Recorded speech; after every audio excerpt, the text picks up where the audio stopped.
ललन सिंह का बयान भड़काऊ है, मुस्लिम विरोधी है और देश के संविधान पर यकीन नहीं रखने का उनके अंदर का इंसान छुप कर जो था वो सामने में निकल आया है। ललन सिंह का बयान बीजेपी और आरएसएस का बयान है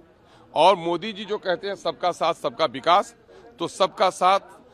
और मुसलमानों का विनाश वो कर रहे हैं। बुलडोजर मुसलमानों के घरों पर लगता है, नौकरियों से मुसलमान वंचित रखे जाते हैं और केंद्र के एक जिम्मेदार ओहदे पर बैठा हुआ एक मंत्री जब मुसलमानों को निशाना करके बात कहे तो यकीनन है कि मुसलमानों के लिए इस मुल्क में, जिस मुल्क के आज़ादी के लिए उसके बाप दादा ने गर्दनें कटाई हैं और जिस मुल्क के संविधान को, रीति रिवाज को बचाने के लिए मुसलमान आज भी लहू लगाने के लिए तैयार है, मुसलमानों के साथ उसने दोहरे चरित्र का सबूत दिया है। कई जगह नीतीश कुमार हो या फिर उनकी पार्टी मुसलमानों के समर्थन में नहीं रहती, क्या लगता है? नहीं, मुसलमानों के समर्थन में कुछ भी नहीं रही है। एनआरसी हो, तलाक बिल हो, तमाम तर मामले में नीतीश कुमार जी ने वो भले ही हो लॉ एंड ऑर्डर का मामला और लोगों से राशन का बेटर है। मैं दुश्मन की भी तारीफ करता हूं, शराबबंदी का एक अच्छा काम किया था, लेकिन शराब घर घर पहुंचाई जा रही है, क्राइम बढ़ रहा है और जिस तरह से अफसर रिश्वतखोर और मनमानीपन का शिकार अभी हुए हैं, इससे पहले कभी नहीं हुए थे। लोकतंत्र का चीरहरण हो रहा है और लोगों ने अंग्रेजों के बदन से बदबू नहीं आ रही थी।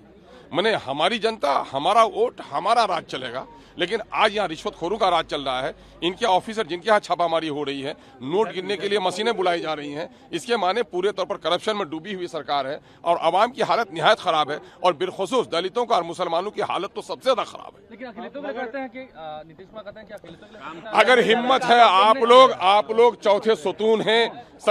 माने लोकतंत्र के, चौथे खंबे कहे जाते हैं आपको। अगर हिम्मत है, मैं चूंकि तनहा एक आदमी हूं लेकिन मैं माइनॉरिटी की तरफ से कहता हूं, अगर हिम्मत है नीतीश कुमार जी को तो वो व्हाइट पेपर जारी करें, रिपोर्ट कार्ड जारी करें कि अपने कार्यकाल में उसने मुसलमानों के लिए क्या किया है। 1,95,000 नौकरी, जो जातीय आधारित गणना, गलती से नीतीश कुमार जी ने एक अच्छा काम कर दिया, जातीय आधारित गणना की रिपोर्ट उसने शाये कर दी और जातीय आधारित गणना में जहां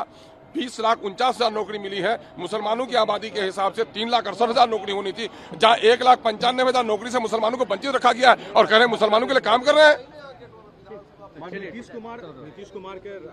मंत्री कहते हैं, केंद्रीय मंत्री ललन सिंह कहते हैं कि आप लोगों ने भी साथ नहीं दिया है। वो संवैधानिक पद का उसने अपमान किया है और आरएसएस और बीजेपी से अपने गहरे रिश्ते का उसने सबूत दिया है और उनका ये मुस्लिम विरोधी बयान कहीं न कहीं ये दर्शाता है कि ये लोग अपने आप को तो मुसलमानों का वोट लेने के लिए हितैषी बताते हैं, लेकिन मुसलमानों के तरफ काटने, छांटने और उनको दिग्भ्रमित करने और उनको भय के माहौल में लाने की कोशिश कर रहे हैं।